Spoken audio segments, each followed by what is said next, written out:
Quels sont les organes les plus vendus au marché noir ? Chaque année, près de 12 000 organes sont vendus illégalement dans le monde. Mais comment est-ce possible ? Déjà, il faut savoir que dans certains endroits du monde, il faut attendre des dizaines d'années pour espérer obtenir une greffe. Et en passant par le parcours légal de la transplantation, le prix des organes flambe. Mais concrètement, combien coûtent nos organes sur le marché noir ? À Taïwan, il faut débourser 290 000 $ pour obtenir un foie. Pour un nouveau cœur en Colombie, l'addition grimpe à 90 000 $. Un poumon s'achète 170 000 $ à Singapour, tandis que quelques centimètres de cornée se vendent 1 500 $ aux États-Unis. Mais la star des organes au marché noir, c'est lui. Le rein. Partout, on se l'arrache car c'est à la fois l'organe le plus recherché, puisque 7 millions d'êtres humains sont en insuffisance rénale, et c'est aussi l'organe le plus simple à prélever, car, bonne nouvelle, il ne nécessite pas la mort du donneur. En effet, nous naissons tous avec 2 reins et un seul peut suffire à mener une vie normale. Il y aurait donc près de 8000 reins prélevés illégalement dans le monde chaque année, et le prix de cet organe varie énormément d'un pays à l'autre. Au Népal, un rein rapporte seulement 200 $. En Irak, à peine 1000, et au Pakistan, c'est 2000 $. En revanche, au Japon, vous pourriez en tirer 16 000 $, et aux États-Unis, c'est 30 000 $.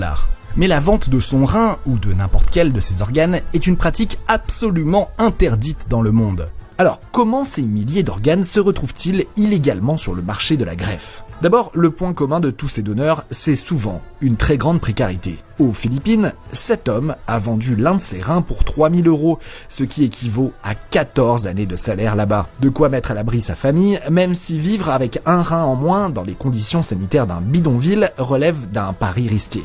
Une motivation teintée de désespoir qu'utilisent souvent les trafiquants d'organes pour arnaquer les donneurs. En Inde, à Dakin Dharamtul, un village de 2000 habitants, plus de 10 donneurs de reins se sont fait avoir. Ils ont touché 566 € pour leurs reins, alors qu'on leur en avait promis 10 fois plus. Et ce type d'arnaque est très courant dans ce pays où en moyenne, seuls 3% des malades obtiennent une greffe de rein, selon le journal indien d'urologie. Les populations de migrants sont aussi, partout dans le monde, une cible idéale pour les trafiquants d'organes. Et même dans les pays les plus riches du monde, le trafic d'organes existe. Aux États-Unis, ce sont souvent des migrants mexicains qui servent de donneurs à des Américains en recherche d'organes bon marché. Car si une transplantation cardiaque coûte officiellement 1 million $, elle peut descendre à 129 000 $ sur le marché noir.